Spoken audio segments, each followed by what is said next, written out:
Mirror finish. Mirror finish na balisong. Bibigay ko na sa inyo. Galing Shout out ka. sa Balisong Pilipinas dyan. At saka sa mahal kong Pilipinas. Mga kolektor. Shout out Mga sa kolektor. Shout out na sa inyo lahat. Hello guys, sa mga balisong lovers dyan. Nandito tayo ngayon sa may barangay Balisong. So titignan po natin. Ayan po yung kanilang cargo. Yan. So titignan po natin kung saan po tayo ngayon makakapagpagawa ng mga balisong.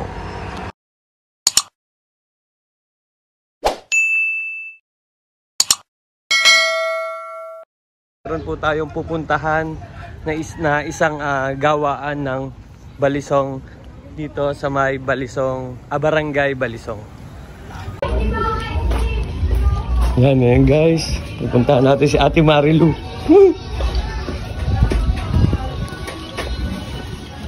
Ano po? Marami na. Kuya, magandang hapon po. Yeah. Saan po dito yung gawaan ng balisong? Dito po sa bagong po ako. Dito po, sa lugar ninyo, meron po ditong gumagawa. Marami. Marami po. Ayan. Sige, meron po ako isang pupuntahan na na gumagawa ng balisong. Salamat po. Ayan. Dito daw po, meron daw pong gumagawa ng balisong dito. Ayan. At ayun. Hello guys. Nandito tayo sa isang gawaan ng balisong sa may Taal, Batangas. So ito yung kanilang gawaan. Makikita nyo po. At syempre,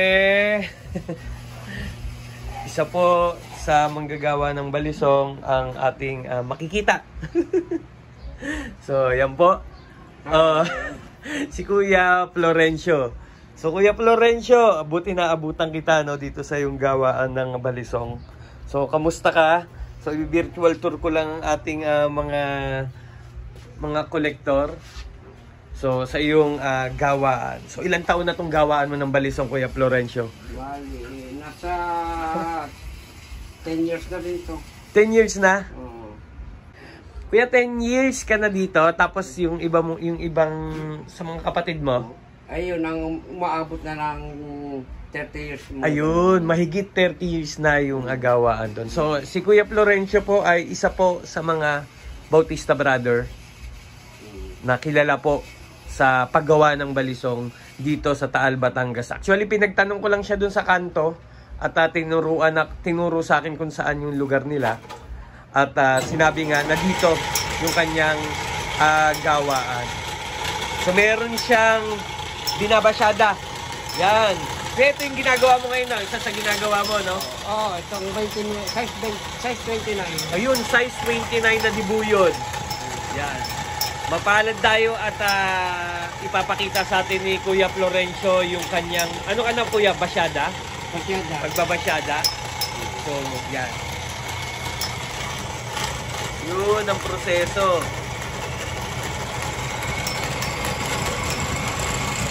Magbabasyada si Kuya Florencio. Tignan natin.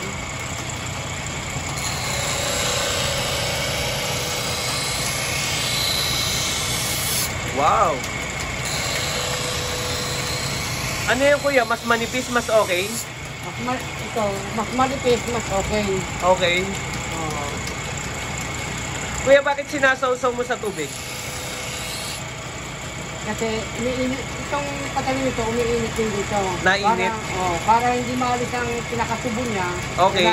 Isaw-saw namin sa tubig. Ayun, nasubuhan na yan no? Opo. So binabasyada na siya. Pang-finish nito. So hindi pwede magbaga yung bakal no Kuya, no? Dati ba wala pang makina? Naabutan mo yung wala pang makina? Dati Ano yung unan yung makina? Yung de crudo. Di crudo yung makina nyo? Ayan guys Kuya Florencio. Yun! Grabe guys Ito, mas manipis, mas maganda. Pwede nating ihiwa sa mga papel. Ganun. Paano mo masasabi Kuya pag maganda yung pagkakabasyada? Dahil kitang-kita na sa huyo ng buyod. Kailangan nasa tamang proseso ng buyod niya. Mm. Kung anong huyo ng buyod, ng dibuyod, yun din ang huyo ng magiging basyada niya. Mm. Yun, no? Wow! And guys, si Kuya Florencio. At nandito tayo sa isa sa kanilang pagawaan. Naabutan natin siyang gumagawa. Yun, no?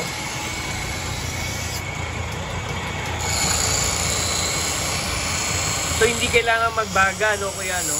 Hindi kailangan magbaga kasi pag nagbaga siya, Masisira yung tubo. masisira ang tubo na yun. Kailangan alalay lang. Yun.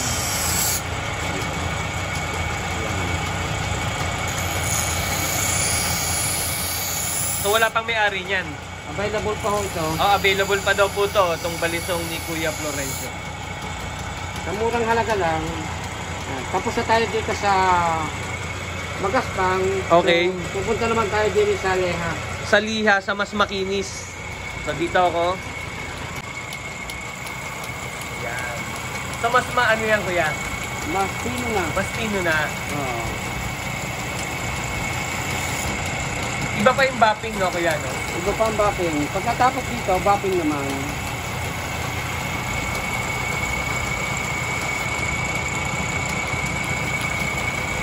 Pagkatapos niyan, bapping naman.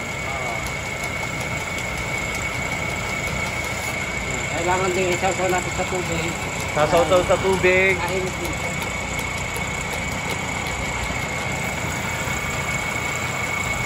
Yun, no?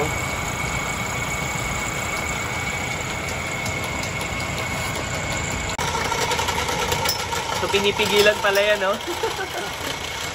Okay, lilipat dito yung... Lilipat yung belt, no? Matindi.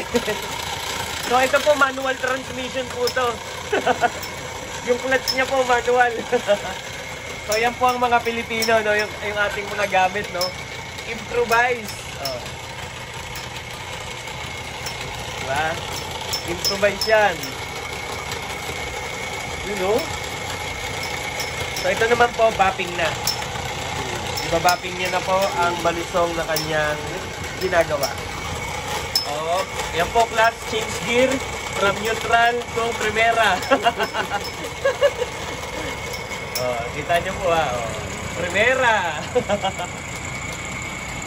So, masarap po makipagbiruan dito kay Kuya. Pumapatol sa biro eh. Yan. Bapping na siya. Pinakiwi.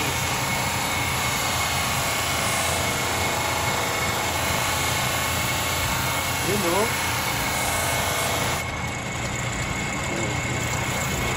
Testingin natin ito mamaya sa papel. Sa papel. Ayan, tingnan niyo po si Kuya Florencio. Yan.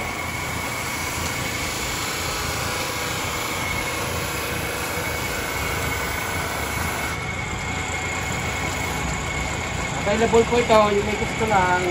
Available daw po yung balisong nito.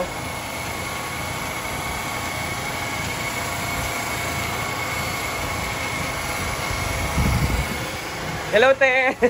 So, si ate po ang kanyang may bahay. Nakita ko rin, oh. Like and subscribe. Ay, anong pangalan niyo po, te? Malu. Malu. Siya po si Ate Malu, ang kanyang, ang wife po ni Kuya Florencio. May page sila, no? Te, promote mo na yung page mo. Wala. Yung ginagamit niyo pong page. Yung... Yung sa kanya. Ay, ano yung Bautista Brother. Bautista Brother, yo. So, doon niyo po sila kontakin sa kanilang Facebook page kung gusto niyo pong magpagawa. So, ito na po, nagbabapping na po tayo. Bapping. Anong tawag dyan, Kuya, sa green? Sebo. Sebo? Oh, Guys, oh. ang pakinta. Ito po yung pampakintab Ang kalyan. ng talim. Eh, yung pula. Yung, Sebo rin po. itong isa naman, Pampakintab ng booster. ng balls. Ito pang bakal. Pang brass. ginagamit sa brand.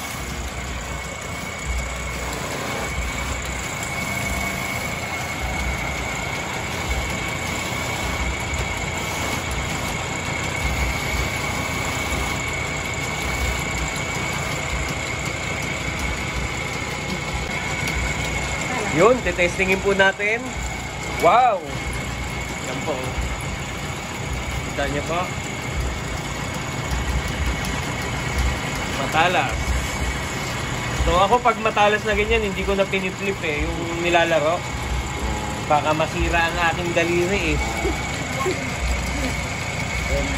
Diba? So yan po. So hindi pa na-satisfied si Kuya.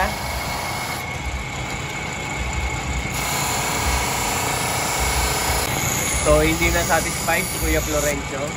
Ang ginawa niya, gumagawa, tinataliman niya pa po. Yun no? Yun. Yun.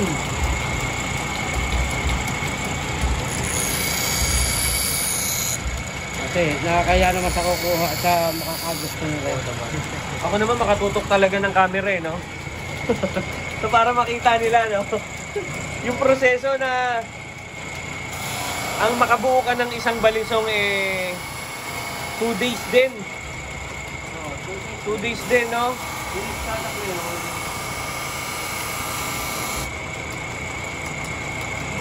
Ayos.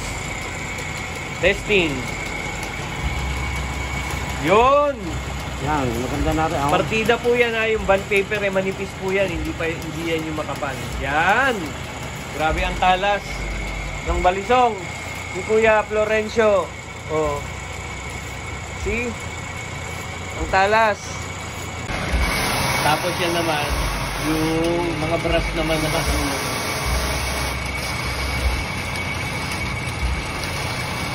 You know? Para kumilang pa ito, gagamitan pa natin ng sa pangkakintaban. Sa yung pambuli. Para kumilang yan. Meron pa palang ginagamit niya Kuya na, makintab na. May gagamitin pa ulit siya para kumintab. Guys, makintab na yan eh.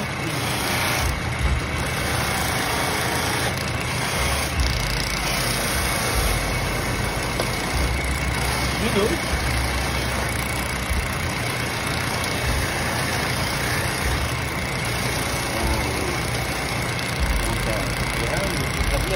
Pakikindapin pa natin ng kaunti pa.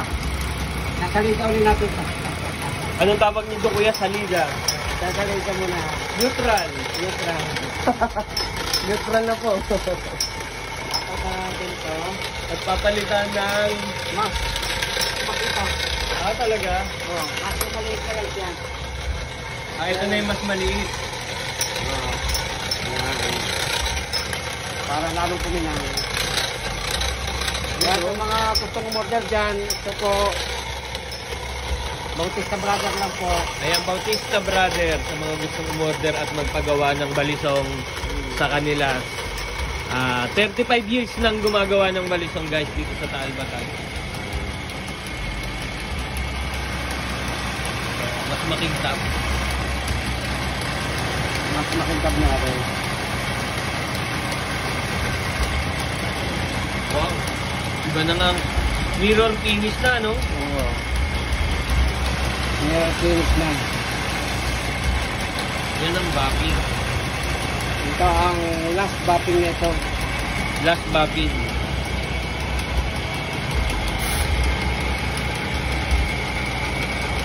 Last bapping.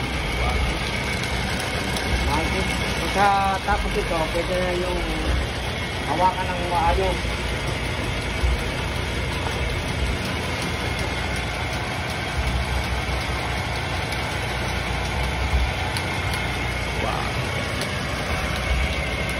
Grabe ang kintab na niya, Kuya Florencio, ah. Nanginginang na, oh. Bright pang gold.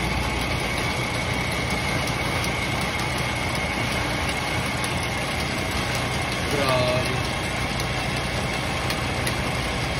Kintab. Wow! Grabe guys. Makintab na yung balisong na ginagawa dito sa Taal, Batangas. Sobrang kintab na guys. So, ito ang ating manggagawa, si Kuya Florencio. You know?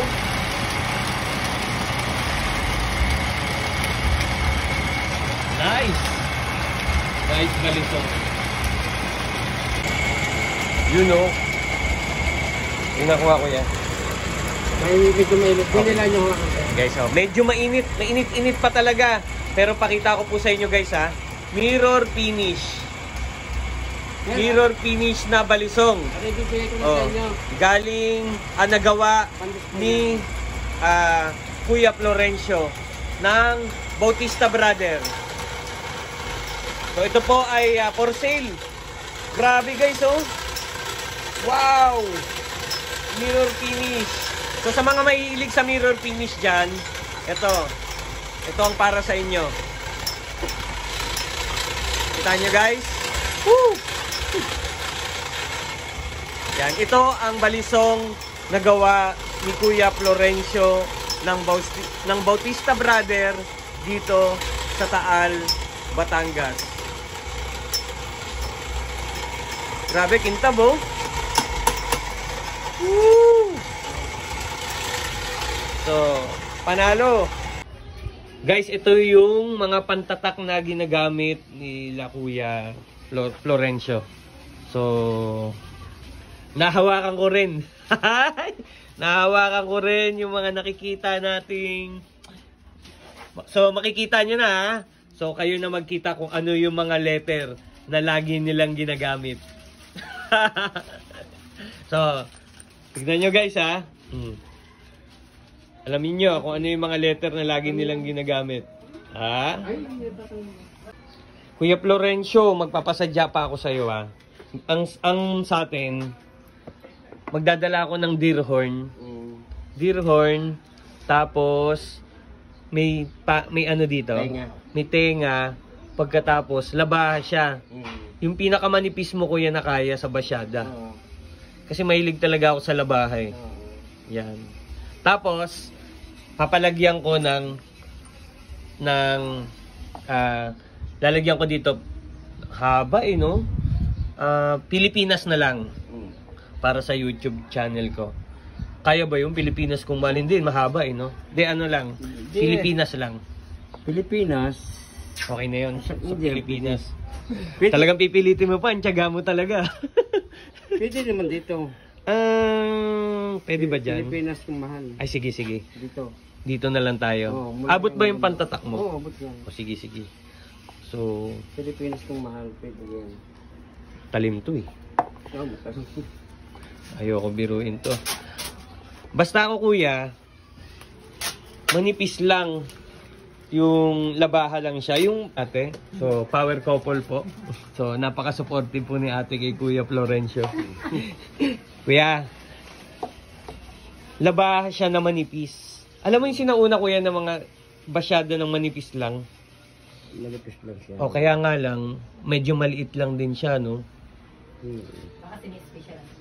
Yung basta manipis lang ang pinaka... Oo, okay lang ako dun sa ano manipis.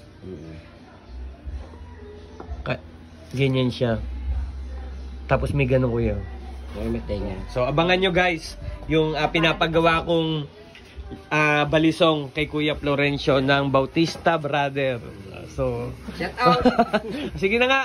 Shout out ka. sa mga Balisong Pilipinas dyan. At saka sa Mahal Pilipinas. mahal kong Pilipinas. Mga kolektor. Shout out Mga sa kolektor. Shout out na sa inyo lahat. Inibitahan ko kayo na kung type nyo magpagawa sa akin, ikuan nyo lang ang Bautista Brothers, doon nyo makikita at doon nyo ako makapunta sa mga gustong magpagawa. Ayun. No.